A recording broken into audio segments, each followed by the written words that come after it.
probably still to this day, I could always plyo further than I could stride. So if I had a similar setup like this, and I hit it, and I'm running, and I try to hit that stride.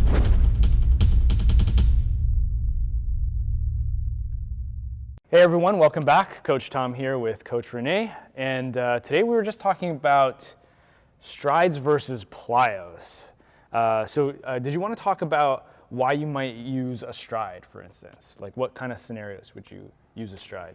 Yeah, so they both have the same scenario. I mean, it's a reactive jump. So if we had some structures like this, and this would be, for you and I, this is kind of a small stride or plyo if I was trying to get across these structures here. But we have our takeoff, we have what is a plyometric contact, and then the final target.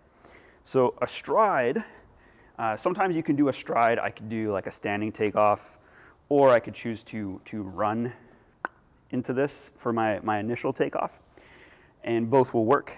And sometimes, such as in parkour, we just do these things to make things more or less challenging. But a stride, and what kind of sets it apart and why it works, is a stride can really utilize speed.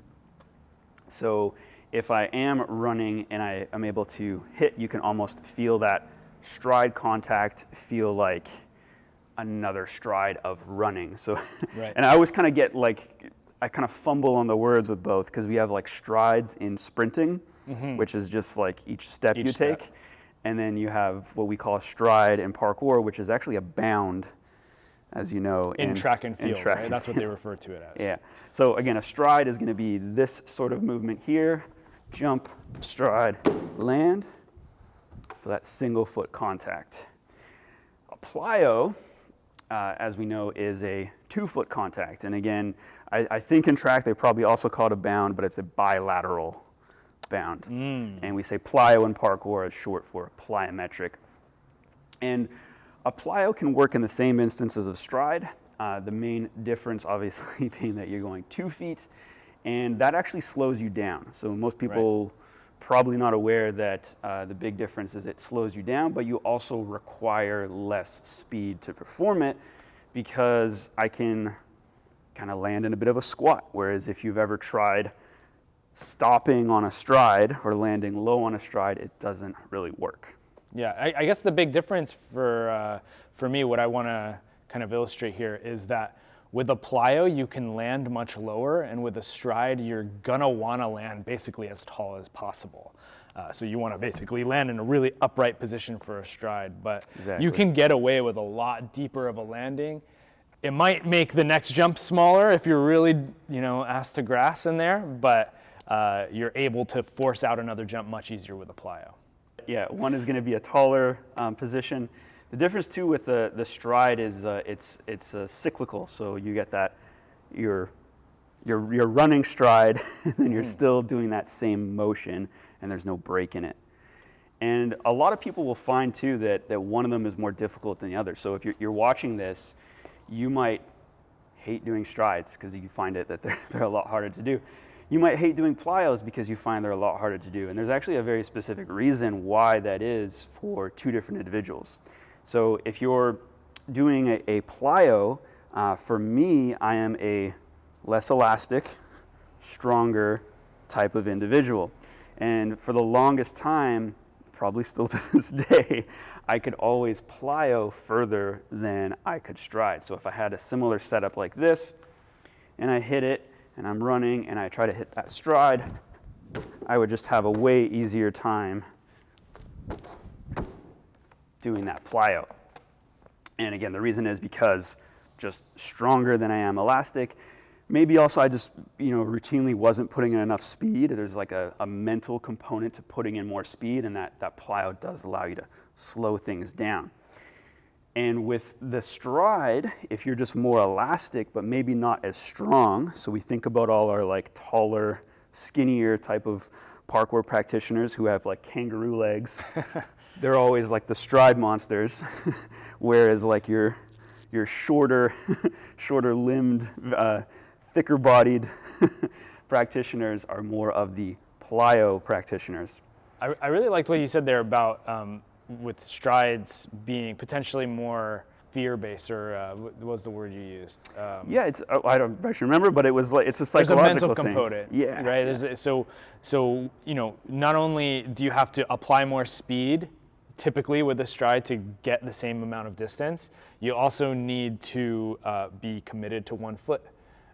Which can be terrifying, right? Not only committed to one foot, but the other leg has to be very far away so that you can have the swing through to make that next jump.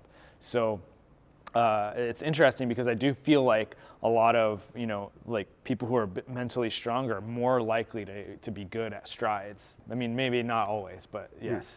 Unless I would say unless there is that lack of a strength component or just power in. So again, I'll be at jams sometimes, and I'll hit something with a plyo and feel like, whoa, you did a plyo? That's harder. And it's like, is it? Is it harder? I don't know, that was easier. For the longest time, I also started avoiding plyos. So I'm like, oh, the plyo just makes it way too easy. So I'm gonna try to challenge myself by only hitting strides. And usually, if I can, I'll use a plyo as a progression to a stride. Because again, it slows it down for me. And I know that actually if I add speed, speed makes things easier. Yeah. And so if I add speed, I can hit a stride.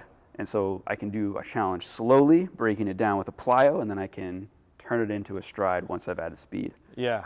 So I feel like another good example of when a plyo is better suited for a stride is when there's a lot of like downward and then redirecting back upward. So like doing a drop stride and then going up is so difficult, but that's because of potentially the strength component, right? You're able to utilize two legs to rebound upward more efficiently than trying to take that impact on one leg. Yeah.